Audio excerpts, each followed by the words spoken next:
there are people that believe that God is a bearded man that lives in the sky. There's others that believe that God is just merely energy.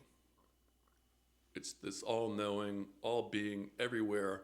I'm paraphrasing. And then, there's people that believe that God was created, the concept of it was created to keep everybody from just wandering around, screaming into the void. How did I get here? What did I do? These sort of things.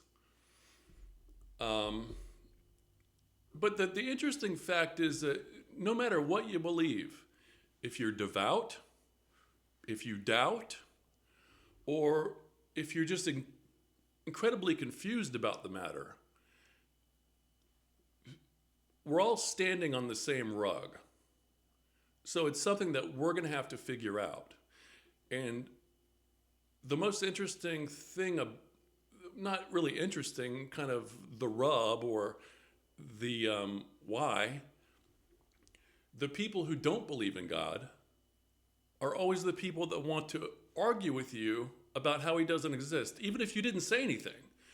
This person, this entity, this thing that they don't believe in, they want to go out of their way to argue with you about this thing that they don't believe in. So it's very similar to, a specific political party. I don't get into politics. It's not that important to me. I watch what's going on. Our taxes pay people to take care of those things. Standing on a sidewalk with a sign has never changed anything. That didn't stop the Vietnam War. But that's another episode.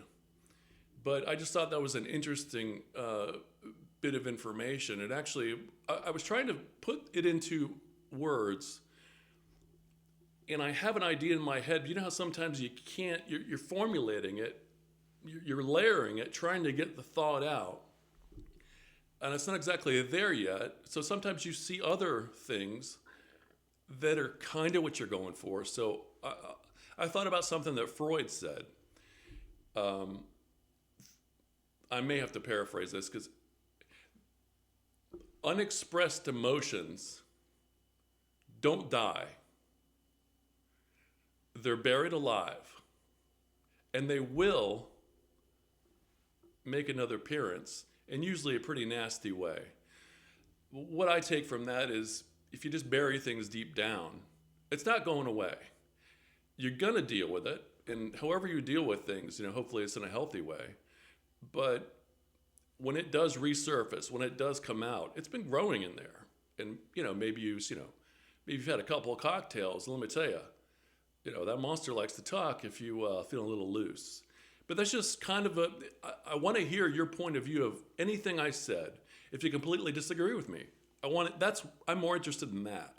Or if you want to just kind of discuss a different way that comes from, let's do that. It's called civil discourse. And that's how grown men handle things. Of course, unless somebody's, out of line, then you're going to have to tune them up. But we don't want to do that.